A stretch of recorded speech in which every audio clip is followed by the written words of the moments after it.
we're live. Okay. Let's do this thing.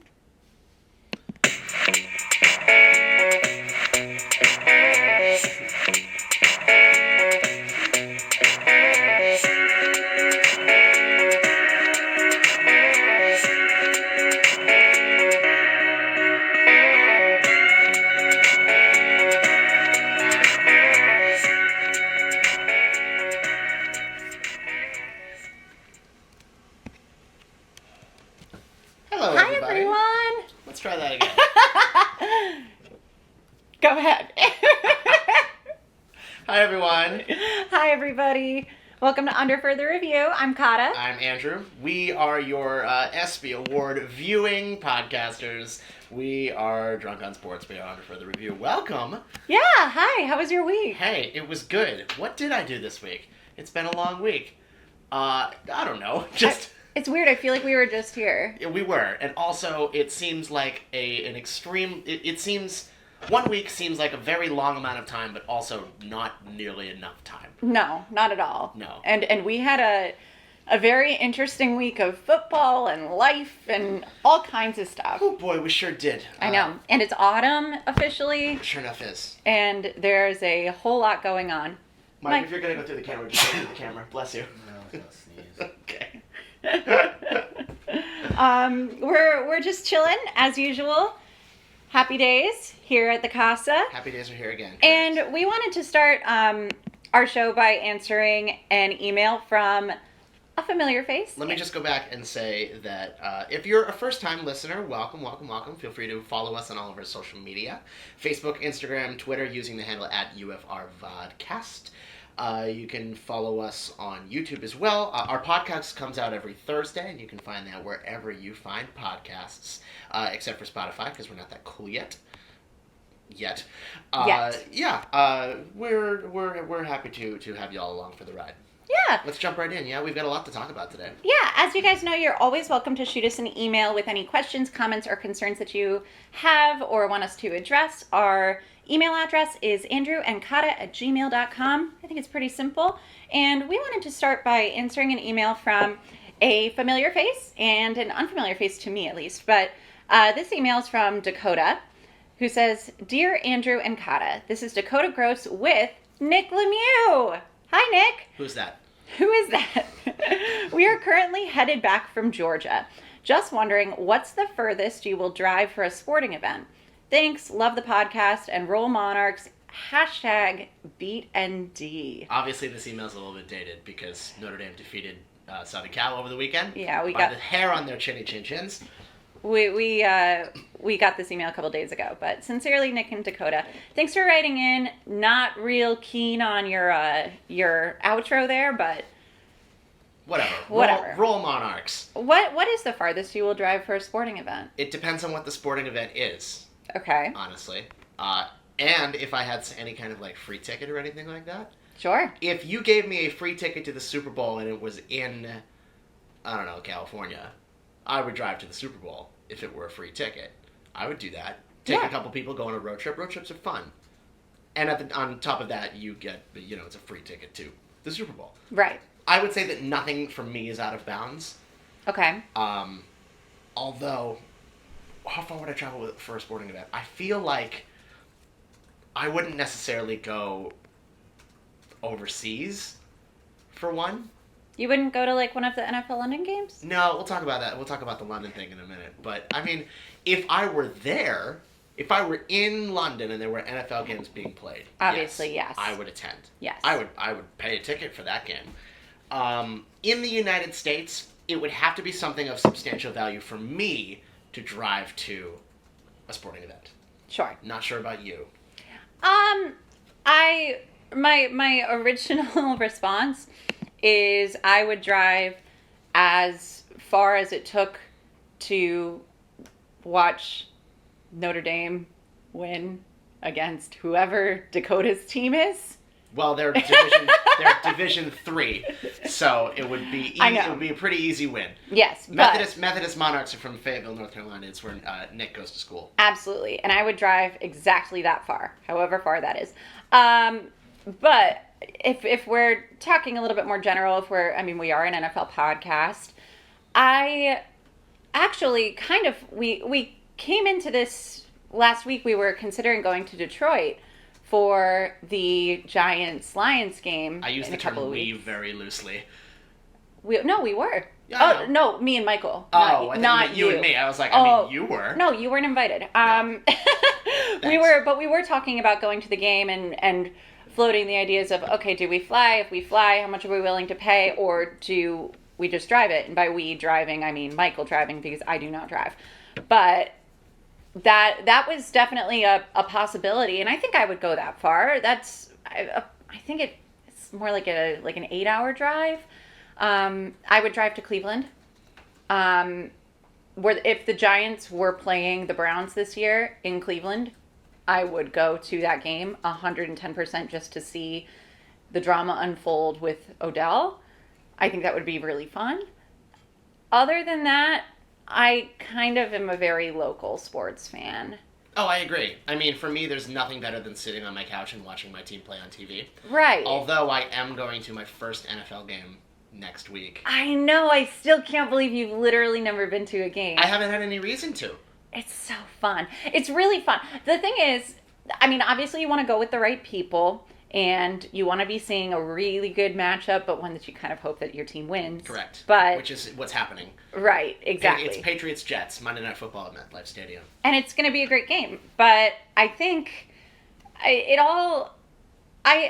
I'm the kind of person who I love a good football game once, maybe twice a year. But I also love plopping myself down right here on Sundays at 1 p.m.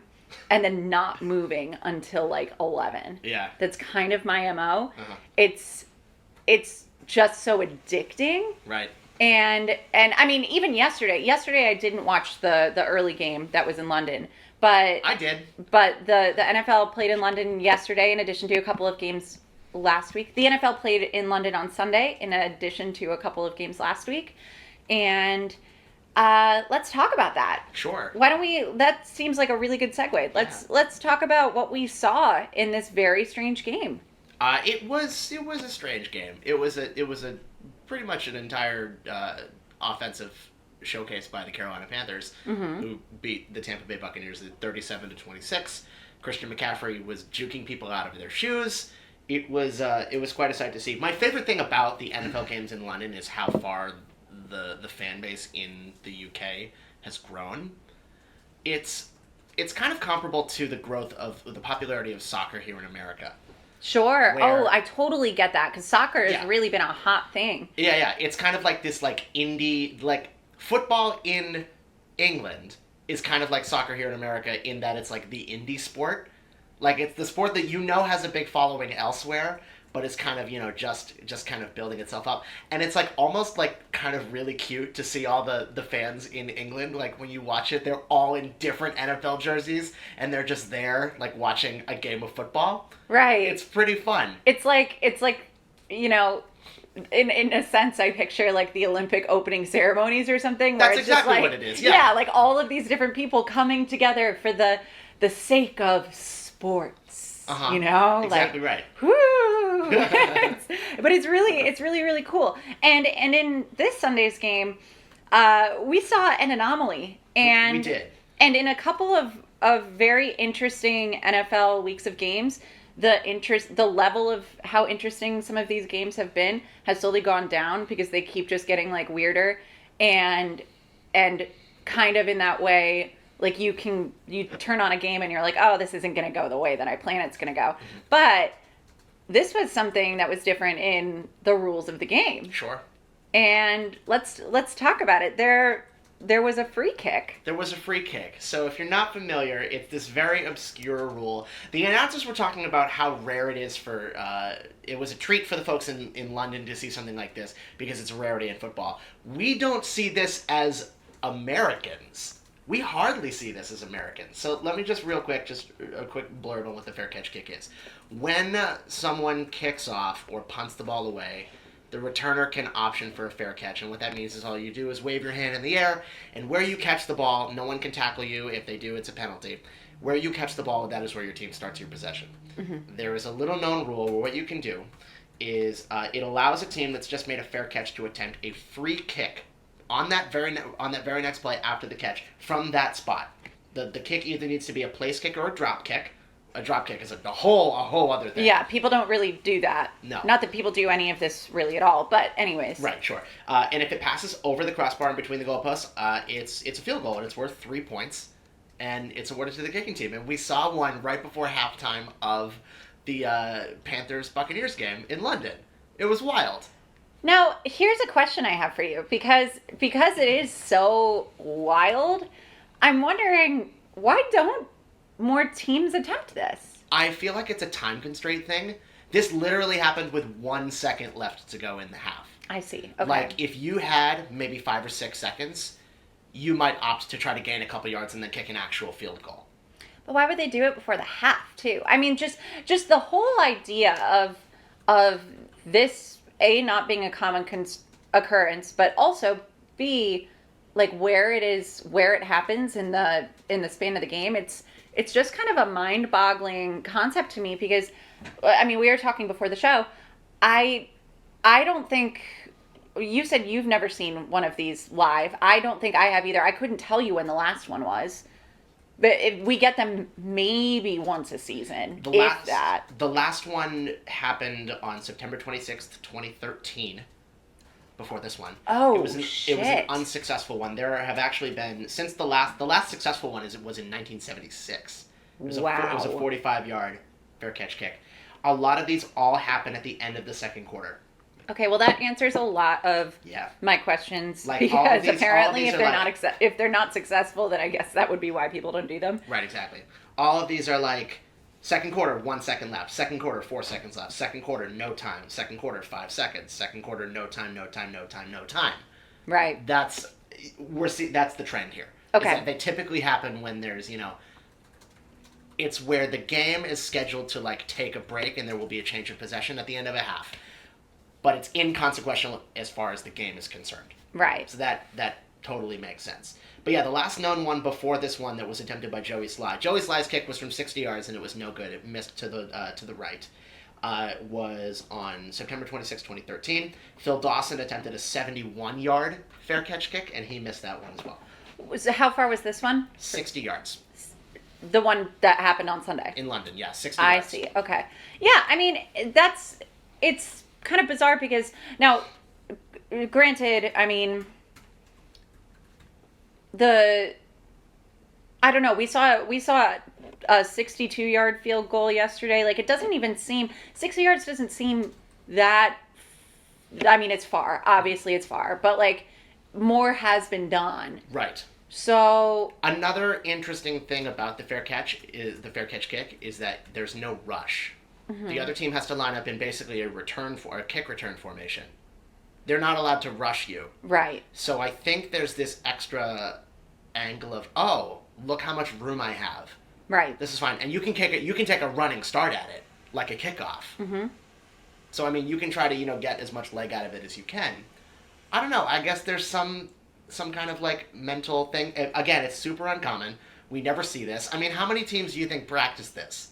The fact that there's been 10 fair catch kicks since 1976 in games. That's pretty crazy. I feel like it's not a thing that teams practice very often. It's I don't know. I think it's a really sexy thing to try to do right before the halftime and like, Football's the team score. Football's so great. You also have something in our notes here about 1-point safeties. Yeah, okay. So 1-point safeties are another weird thing that happens is on an extra point attempt on a field goal. And this was more common when the extra point line was at the 2-yard line. Mm-hmm. If the extra point field goal is blocked and is recovered by the defense in the end zone, that's a 1-point safety, I believe. No. No. Inform me, please. It would have to be picked up in the field of play. And then run back into the end and zone. then put in the end zone by essentially the defense. Right. And then if they were tackled there, then it would be a 1-point safety. Got it. So Thank you, Mike Brown, rules expert. So if the kick is blocked, it's got to be picked up in the field of play and then brought back into the end zone and then down in the end zone by the defense in order to be a 1-point safety. And so the Did I have that right? Yeah. Great.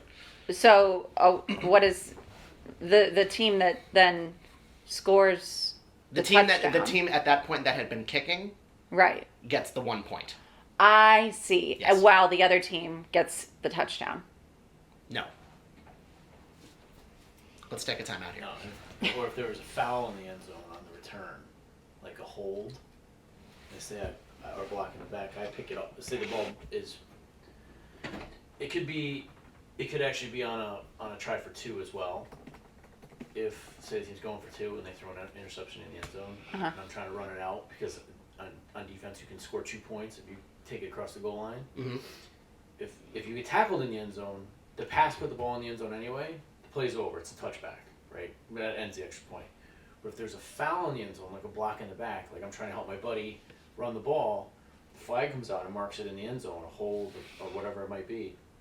The penalty enforcement is in the end zone, brings the ball back, makes the ball dead there. Because it wasn't a regular play, it was only a try for 2, it's a safety, but it's only worth 1.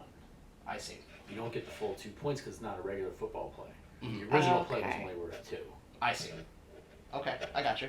Cool. That's the more likely scenario, other than a kick block, which, well, in the NFL, I guess they kick from the 15 now, yeah, right? Yeah. Uh-huh. The ball's rolling around, he picks it up and decides he's going to try to make something happen or pitch Just it to gotta his buddy, and run. he ends up in the end zone on his own. Then if he's tackled there, then it's his fault he's in there. Safety, again. And so the team that kicked the ball gets the 1 point. 1 point, yeah. Right, I see. Okay, cool. I gotcha. It Mike- could happen. It Mike doesn't Brown, happen rules all. expert. Mike Brown, rules expert. NFL, NCAA. Well, NFL, I'm speculating, but Yeah, it But- mostly happens in college football. But there are a bunch of anomalies in football that It's not even just like anomalies, it's just like little things that make football great. Oh yeah, absolutely. It's fun because for 2 people who, watch all the games or watch as many games as possible, but intake hours on hours of football on a weekly basis, it's really exciting to see just some very different things. And it's really cool when they go well.